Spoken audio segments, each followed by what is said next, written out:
আসসালামু আলাইকুম রহমতুল্লাহি ওয়া বারাকাতুহু ওয়া মাগফিরাতু ওয়া জান্নাতু। কি অবস্থা ভাইজানরা, কেমন আছেন আপনারা? আমাদের আজকে একটা বিশাল আকারের দুর্ঘটনা ঘটছে, যদিও দুঃখজনক বিষয়, কিছুই করার নাই। এখন আমাদের সেলিম আসছে পর্যবেক্ষণ করার জন্য, এদিকে নিখিল হেও পর্যবেক্ষণ করতেছে।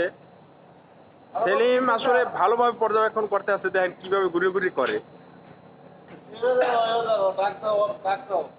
আসলে দুর্ঘটনা তো কইয়ে বললে আসে না, এটা তো বিভিন্ন রকমের আসে।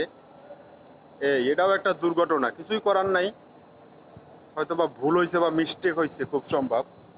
এই এছাড়া এখন আমাদের সহযোগিতা দরকার। আসলে সহযোগিতা করার মতো মন মানসিকতা যদি কারো থাকে তাহলে আসতে পারেন। ওই যে লক লাগে না, বুঝছেন? লক লাগায় না মনে হয়, যে না কি আল্লাহ ভালো জানে কেমনি কি দুর্ঘটনাটা ঘটছে। এই এখন দুর্ঘটনা, এটা একটা দুর্ঘটনা। এখন পর্যবেক্ষণ করার জন্য বহু লোকজন আসতেছে।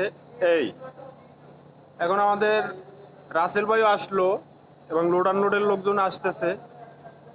এই কিছুই করার নাই, দুর্ঘটনা বললে কই আসে না, দুর্ঘটনা হচ্ছে।